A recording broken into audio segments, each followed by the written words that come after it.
Welcome to the SJ Child Show. Thank you for all your continued support. You can find us at sjchilds.org. Enjoy the show. Hi, and I'm so glad that you joined us at the SJ Child Show today. I have a wonderful guest, Christine Binko. She runs an Instagram page that I've been following called The Modern Spectrum. And I'm just excited to catch up with her. Well, I'm just meeting her. So, but, to just dig deep and see why our paths crossed and find out more about her. So thank you so much for being here today. Thank you so much for having me. I'm really excited. Yeah, this is going to be a great discussion today. And let's just start from the beginning. What brought you kind of into this journey of, teaching and educating on neurodiverse families and coaching? Yeah. So my background, I guess it starts in my undergrad when I started college. And so I actually decided I wanted to be a speech therapist when I was about 17 years old. I knew that I loved working with kids, but I didn't want to be a teacher. And so I decided I was going to go that route. And I was up in Boston. I went to school in Boston University, and I had a lot of really cool internships there where I got to kind of poke around and see what really piqued my interest and where I really wanted to focus my expertise. And my favorite was in an inclusive kindergarten classroom. I was shadowing a speech therapist there.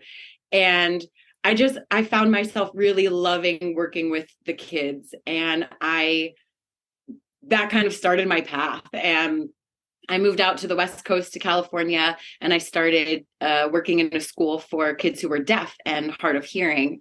And so most of them had hearing aids and cochlear implants, but also had a lot of other comorbidities and other diagnoses that they had alongside of being deaf or hard of hearing. And so it was really there that I noticed as a teacher, as someone who was working with the kids, when I started changing what I did, as opposed to trying to get them to change what they were doing or to force them to do things that didn't come natural. Like that's where so much beauty and magic happened. I could just see, they were able to be so much more successful and inspired and willing to do things, as opposed to some of the other teachers that I was working with who were more traditional, had older beliefs that, getting the kids to do repetitive things over and over and over again was the way. And there was this one boy who he was completely deaf. And so he wore cochlear implants. And when there's a magnet when you have implants. And if you remove the magnet, then you can't hear anymore. And so he would get frustrated and he called them his ears. He would take his ears off and throw them across the room, and he would shut his eyes. And it was like, I can't see you. I can't hear you. And I thought that was very cool because I've found myself in many situations where I've wanted to shut the world out. Absolutely. But at the same time, that wasn't the most conducive to him being able to learn and be successful. And so it was really there that I noticed, okay, if I change what I do and I tap into what they're good at and what they like, then they're just more receptive and we have more fun with learning, which is what it should be. Yeah.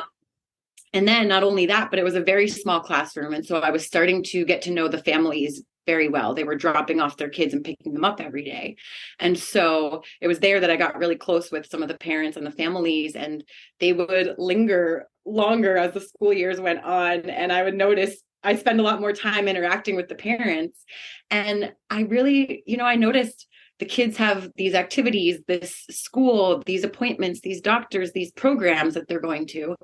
And I just remember thinking, what about you? What about the parents? What support do you have? This is tough. It's hard. And also I noticed what the parents were going through seemed to reflect in the kids' behaviors at school. So there was such a direct link to me that I couldn't look away from that. And instead of pursuing my career in speech therapy, I decided to switch routes, and I decided I really wanted to support the parents and the families. And so I went back and got my master's here in the Bay Area in integrative health studies.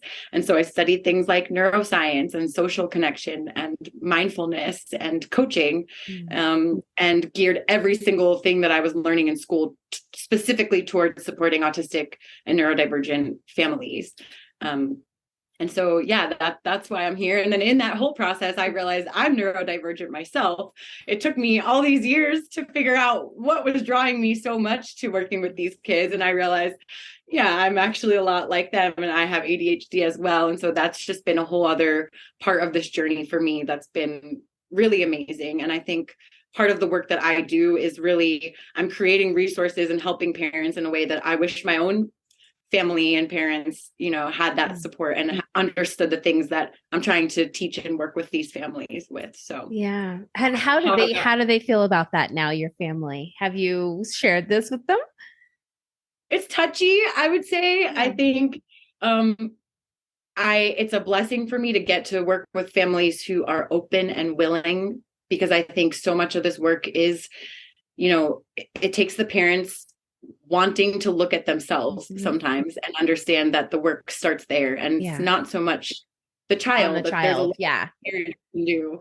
And so I would say, specifically some people in my family haven't quite come around to that yet. But I think that, it makes my work that much more meaningful, that I can help people who are in that place of wanting it and willing to look at themselves. Oh, and I couldn't agree more. I just got my own diagnosis in last May. And, after 2 children and a husband, and knowing that I know I fit in somewhere with these guys, like there's got to be my place too. And same thing, I went and found out, that I also had ADHD and some other things that I could really relate to my kids now, to the community that I'm building. But at the same time, I haven't shared it with some parental figures. So I understand that completely. And it's almost like nothing, I don't think anything would change at this point. Like it wouldn't be something, so just too sensitive to, I just like screwed away from that. So it's hard. I can completely understand that. And it's so, like you sound so enthusiastic. And like, for me, I felt like what a blessing this is to be able to not only give my kids the perspective that I wish I would have had, right? And the sensory sensitivities are a lot the same. We have a physical difference. We have outer ear microtia, which I don't know if you learned about there's really teeny tiny little ears. And my kids have that too. And so for me growing up, I thought that was my different, that's why I was always the unicorn that was always different than everyone else. But it turned out to be much deeper than that. That's right. And I mean, for me, the lesson that I really teach to parents, and the message that I want to get across to the world and anyone who sees my work, is just acceptance is the most important thing, And so I think understanding this about me helps me accept myself more, but also, at the end of the day, when parents get so worried about messing up or doing the wrong thing or whatever it is, and still as a almost 33-year-old woman, like the thing that I want most as a daughter is to be accepted by my family. That's still the longing that I have. And so to work with families who are still new in this process, who have kids that are young and newly diagnosed, like that's the reminder at the end of the day. It's like, that's what they're going to remember. That's the thing that they want the most from you. Absolutely. What are some tips that you would give to new parents for, just starting off with that diagnosis for the first month or so? Yeah. I would say feel all your feelings. They're all valid. I can't stress that enough, because I think the medical system sets you up in a way to be disappointed and discouraged right off the bat. And I've heard, you've talked about this with some of your other guests, and just reframing that. And it can be something that you celebrate. It doesn't have to be this death sentence. It's not the end of the world. And none of those medical professionals actually know what's going to happen with you and your child. And so first, just validating anything that is coming up for you is okay. And you deserve to have a safe space to voice those feelings and to voice what you're feeling. I mean, you're going to be scared. You're going to be worried. You might be disappointed. You might have had expectations for your kids and for your life that all of a sudden you are questioning and realizing that might not happen for you. And I think a lot of people want to just bury that down because they have to support their kids, or they feel guilty, or they feel shame for even saying that they feel disappointed. But it's there and it's real for you. And my belief is those feelings, they're going to manifest no matter what, and they're going to show up in different ways. And your child is probably going to feel them, even if you're not communicating it to them. So I would say that just find someone who can support you through that, whether it's somebody like me as a parent support coach, or, you know, a friend, or your partner, or communities. The other thing, just speaking of communities, learning from autistic and neurodivergent adults, I think, is a really great place to start. And I know it's not so easy right now. The community of autistic, neurodivergent adults and parents, there is a lot of tension, but there's a lot to be learned. And I think a lot of those fears and worries can become alleviated when you learn stories of people who have grown up and they've gotten through a lot of things. And so that would be one thing. And just have compassion for yourself. This is a journey. It's something new. And the other tip I would say is just remembering that you're not alone in this. I think it can feel really lonely. It could feel very isolating, but there are people out there who are going through the same exact thing that you're going through. And so I think, that is just a bit of hope that I would like to offer. I love that. You know, and there's so many ways these days. Like, I feel like, 13 years ago, there wasn't so many Facebook groups or so many, Instagram pages. There weren't so many places to find the information. And now I look and I'm just, number one, so proud of myself for the communities that I'm building, but all of the people that I see also building these communities out there. And I love to connect with them. I love to collaborate, let's show each other and remind everyone that we're all in this together. And the most we could do is include and accept and have compassion for one another. And we can do that through accepting, friendships and these relationships. I have made, basically friendships on every continent now. I can't even believe I'm saying that.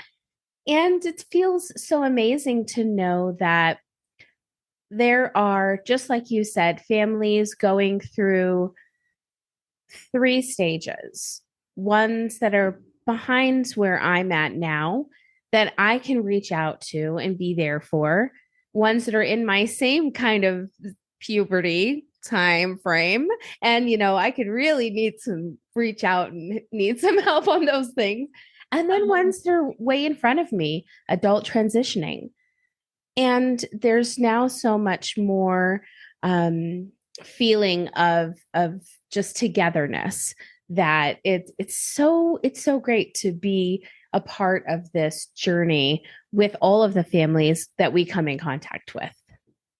Absolutely. It can feel isolating. And, people judge you when you go out into the street, and they always have things to say. And parents are constantly having to advocate for their kids and, put boundaries up with family and friends. And it could be exhausting. And it can, if all of your friends are having kids around the same time and none of them have the same struggles that you do as a parent with your own child, that can feel very lonely. And so I think building the community, it's just such an important piece that I know gets stressed really often, but I love what you said. Like, you're right. And I think people have different capacities at different times, even if you don't have kids. There's only so much that you can handle. If you've got a lot going on, you don't have as much capacity to hold space for somebody else. But being able to just be in a place and find people who, you know what, I have time for that. I absolutely want to talk to you and what you're going through. Like, that's so important. It really is. And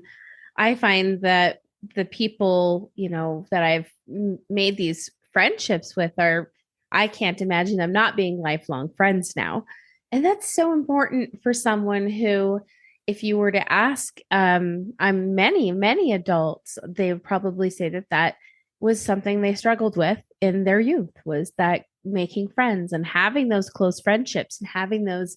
But now as an adult, to be like, I have these relationships and friendships now that are so much more meaningful because I can appreciate them from, having to go through the struggle of not being able to communicate at my best to make those friendships happen at before points in my life. So interesting when you to look at those progresses too and see. And like you said, so anecdotal to learn from people's stories and to be able to say, oh, this boy or girl who was nonverbal and is now, going to college or just, is even just learned to talk on their AAC machine, device. And there's just so much celebration that you can have throughout this journey while still, like you said, feeling all of the feels and making sure that you're taking care of self-care for sure,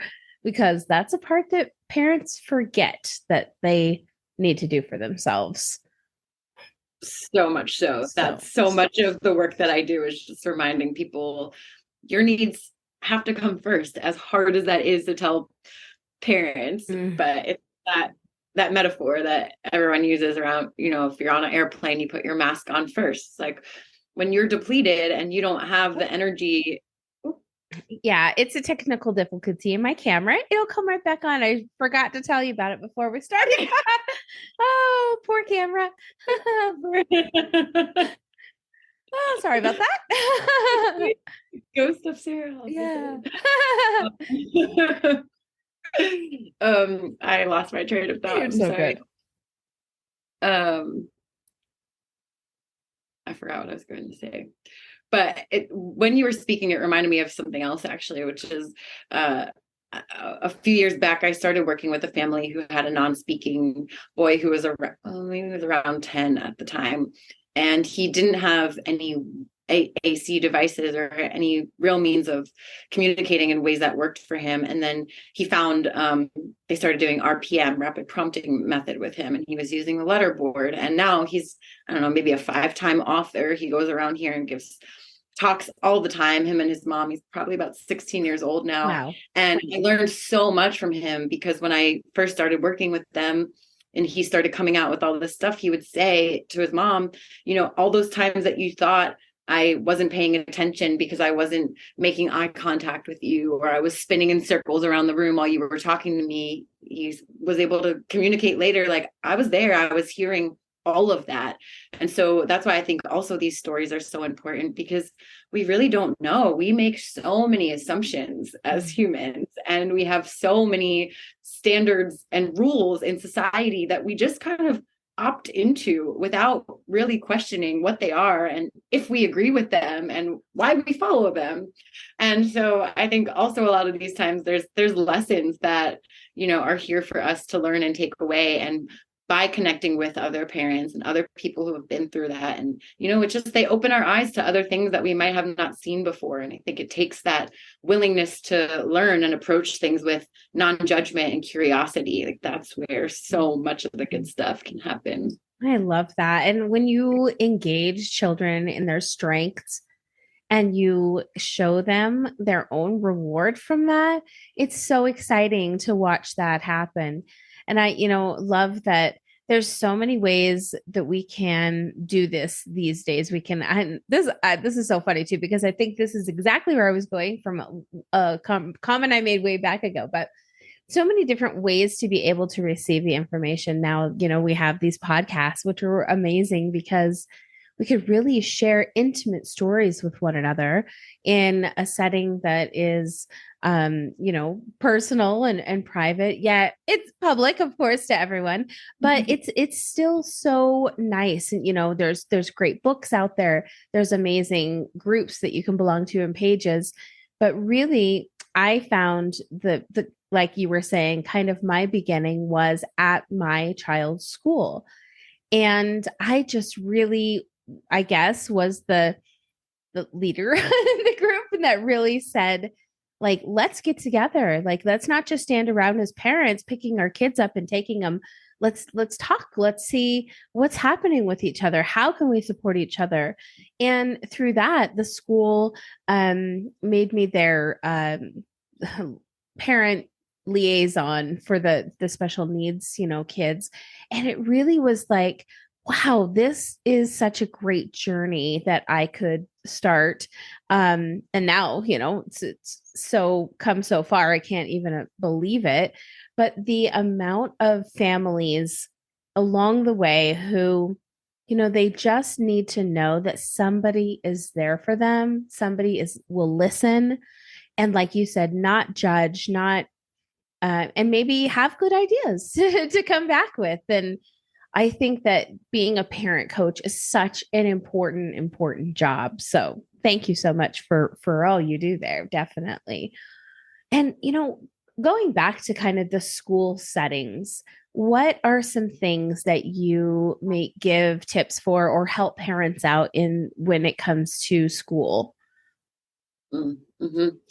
I would say usually when things come up in school settings, sometimes I refer out for those things. It's not like IEPs aren't where my specialty is, but if it's something that's behavior based, where it's like the child is coming up with something they're struggling with over and over again, if the parent is curious about that, like I actually have a client right now whose son wants to get up and run around the room all the time when they're at school. And so they're struggling with that because the teachers don't really know what to do with it.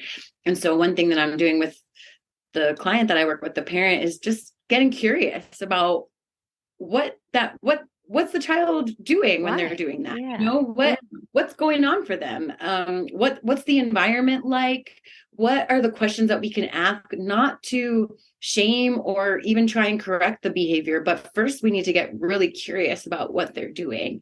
And so I use Dr. Mona De La Hook's work a lot. She teaches so much on responsive parenting and just talks so much about, instead of focusing on behaviors, really trying to understand that as a communication, right? So what is it that they're trying to tell us? What is it that they're doing when he's running around? What's going on in his brain and his body system? I know a lot of kids that I worked with that were, deaf and hard of hearing and also autistic. When they spin around, it's helping their body feel more regulated. And it's something that has an effect on them that calms them down. And so, okay, let's look at that. That's something that, why do we need to shame that or fix that? And then, okay, maybe it's a distraction to the other kids in the classroom, and maybe there's limits that we have to place on that.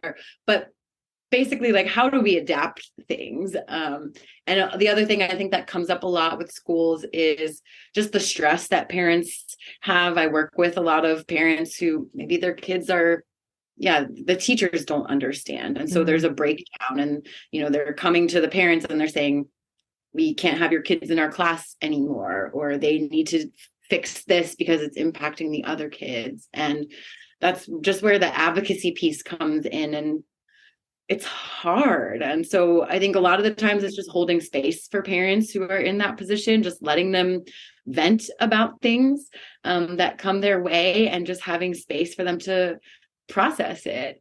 And I would say that's the most important thing. I think just a lot of these parents, they just feel like everything's going to crash down all at once. It's so much for them to handle. And sometimes when they come to me, I just more or less just ask them questions rather than tell them what to do, because I think parents know their kids better than any expert out there. So it's less, for me, my work is less around consulting and saying, here's what I think you should do, here's what I'm hearing. And it's more just me getting curious and asking questions. And sometimes, like, they usually do have the answers. It's just they need some help to get there and some guidance. And so that's actually a really fun part of my job that I love to do. I love that. It is so true, isn't it?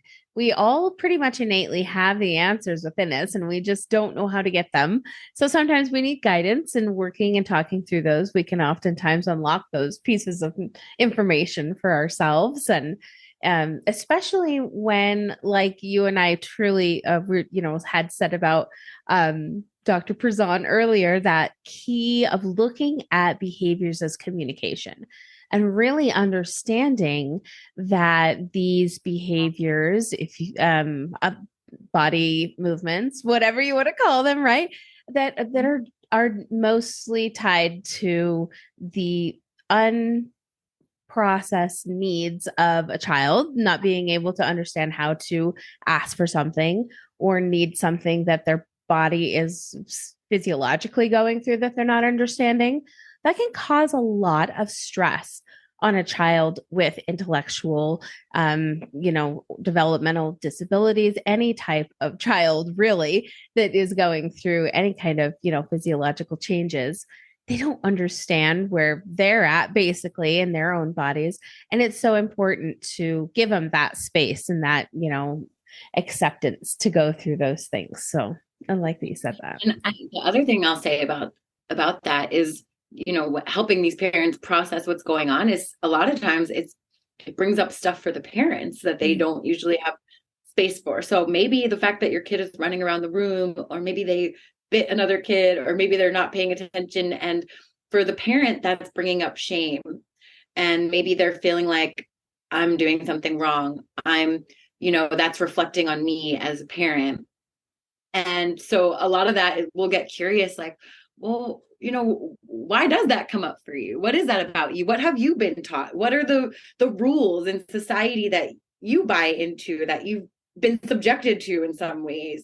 And, it's different also for, a white family as opposed to people of color who are going through these things, and the different rules that they have to oblige to, because it's a matter of safety. And so that's something that's really important too, is I don't just want to say, yeah, these are, standards and rules that we can choose to opt into or not. Sometimes it really is a matter of life or death in certain instances. But yeah, just holding space for the parents too. Like a lot of times, so what if the kid's running around, if they're fine and they're not bothering anybody, but it's actually, oh, I don't want my kid to do that because it reflects poorly on me.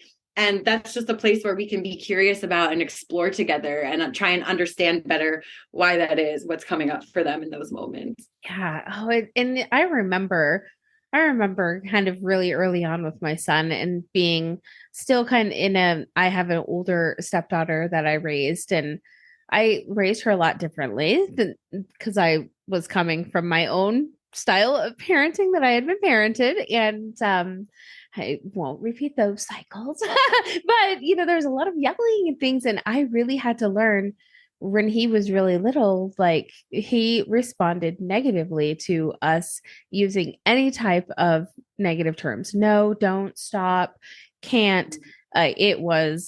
We learned right away how to reverse. And like you said, look at our behavior, change our behavior around him, realize that teaching grandma not to say those things as well would be for the betterment of her relationship with him, rather than sticking to those old standards and priorities that society and her era had enforced on them. So, and it's hard, it's challenging, especially for those who really have to bend their ideals and morals and all of the things to understand that it's coming across not as an intentional thing, but as a I don't know, very unintentional. Our son was just, you can't, like you said, you can't stop a spinning child. Like there's no reward in that for anyone. It's the process that they're going through because that's what their body need at the moment. So yeah. Oh, I know with grandparents that can be hard. They just see the world in a really different way. And I think one thing that I had some imposter syndrome about when I first started my business was I'm not a parent yet. And is that a setback that I am working with parents? And it's easy for me to think like, oh, just do it this way, or oh, try this thing, but I'm not actually in that space. And it's been a process of me kind of unpacking that for myself. But I also think like what you were saying in terms of parent burnout and being able to, sometimes you don't have the capacity when you're the one going through it too. And I also think it's an advantage that I've worked with kids and parents and families in so many different capacities. And even though I'm not a parent, I think I actually have a lot more spaciousness to hold some of this stuff as opposed to parents working with other parents, just because I don't have that right now. So yeah, but again, get the support however you can. Having someone who, even if it's a exchange where someone's paying me for this service, it's helping you in the long run and in the short run. Yeah. And when you do that work, it's also beneficial for your kids and your family. And like you said, when you started doing that work, you noticed the impact that it had on your son. And I think that's where so much of the beauty is sometimes it's hard to get parents to buy into this idea that it's actually you that has to do the exactly work. But it ripples, and you know, when you do it, it's going to impact your kids and your family and your partnerships, and it's kind of has this ripple effect. And so that there's a lot of beauty in that. Oh, I love that you said that. It's so true. It's so true. And when you do, you can recognize that you can do it in many other forms of your life and relationships and otherwise. So I think it's really great to be able to step back and give yourself permission to rethink things that might not be working for your child that your parents thought may have worked for you. So it's okay to think those things through and get ideas on things that have worked for others, and most importantly, things that haven't. I think it's so important that we also share those things. Random, I don't know why this came, but we tried CBD gummies once, and I know that it's big and a lot of people believe in it, and it does work for some people, and we were excited. We thought, oh my gosh, this is hopefully, he'll feel really good and it'll help with any, anxieties that he might be having. But I think what it did was twofold. I think that it unlocked some type of crazy creativity also, but it also made him so aggressive that he put his hands around his sister's throat, which he had never done in his entire life. And as soon as I saw these behaviors unfolding in this aggression and these bursts, I was like, nope, no more. It was like 2 days and then it was over. And it was the only thing that had changed. So I knew, that's where it had come from. But it's so important that we hear those things, because I think not only do people get the great information, but they sometimes don't get the information of the, not even harm, but the problems that something might have.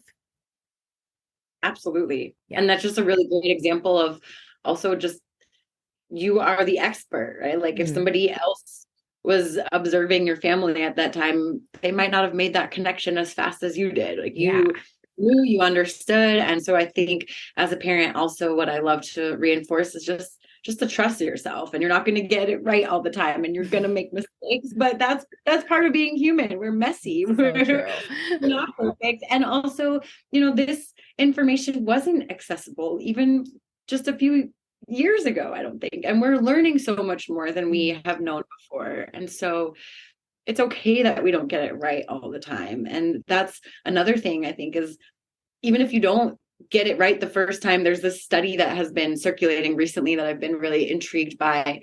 It was done with newborn infants and new parents. And the researchers were studying the babies and the parents' interactions, and were like how parents responded to what the babies needed. And what they found was 70% of the time, the parents actually got it wrong, what the babies needed. And they responded in a way that wasn't right and what the baby needed. But the most important part of that was in the repair. It was what happened after the parent made the mistake or messed up or didn't get it right the first time. But how do you then make that infant feel safe and secure, and, like their needs are being taken care of even after you mess up? And that was the most important part. And to me, that carries on through our lives and our adulthoods, right? It's how do you make your kids feel safe and secure and accepted? And even if you make mistakes, there's always time to repair. There's always time to acknowledge what you did and to work to do better. To me, there's never a wrong time to start doing it another way and being curious. Yeah. I think that's beautiful. And I think that our kids can really learn in those moments how then to react and act when they encounter those same situations in the future in their own capacity. But they really learn from our reactions and our examples and our, I think that we put a lot of pressure on ourselves, like you said, to be perfect, but realize that in making mistakes and in maybe apologizing, learning from it, moving forward, making a new plan with whoever, you may have made the mistake with, really shows them the commitment, the importance that you're putting into the relationship with them, which is so important for growth and prosperity in your relationship, a connection with anybody, but especially with your child who has, have to count on you. Did I use all the right grammar? I don't think so. Who has to count on you in some ways, if they're especially nonverbal or in a physical, in a disability, in a wheelchair, that they have to count on someone all the time. So important to have those loving, trusting, relationships that are very, what's the word I'm looking for? Back and forth with one another. And I think that comes in those times of making mistakes and learning from that. Absolutely. You can't expect perfection from our kids. And I love what you said about, they are learning from us. And so being able to approach this parenting thing with a bit of humility, and being able to understand and accept that you don't have all the answers. And, it took me a really long time in my life to be able to acknowledge when I was wrong and to be able to own and take accountability for things. And it's still something that is challenging for me, but I noticed that even in my adult relationships and friendships and partnerships, that's a really important thing, is being able to acknowledge when you mess up and take accountability. And that's how you grow. And it's also how, you nurture your relationships. So I love what you said. It's by you doing that, you're modeling that to your kids. It's not even something that you need to explicitly teach them. They're seeing it in action. Yeah. And I think that's such an important lesson for them, for you as a family, as a whole. So definitely something good to practice. I have had such a great conversation with you. I'm so glad that we were able to connect. Can you please tell us where we can go to find you and all of your social media and all the good stuff? Yeah, absolutely. So as a parent support coach, right now I work mostly one-on-one with parents and families, but I'm also building some group programs that I'm launching in 2023. And so that will be an exciting thing to look out for. And then I also do work in the community. And so I work with nonprofits and schools and companies who want to learn more about neurodiversity and how to, be more accessible and adaptable in their work. And so to find me, my business is called The Modern Spectrum. I'm The Modern Spectrum on Instagram, on TikTok, and my website is www.themodernspectrum.com. Perfect. Oh, I am so glad that we were able to connect, and I look forward to staying in touch with you and maybe, working on some things in the future. I love to host events. In the last year, I held some really amazing autism events. And so I'd love to get in touch with you in the future for, a spot in one of those and really put put you up in the forefront where you belong to help get this information out there. Thank you. I would absolutely love that. Yay. Educating and just being able to talk about this stuff to me is really what I'm so passionate about. Yeah, so thank you. Me too. Oh, it's been such a pleasure to have you on. And I'm sure we'll be in touch. Definitely. Absolutely. I really hope so. Thank you.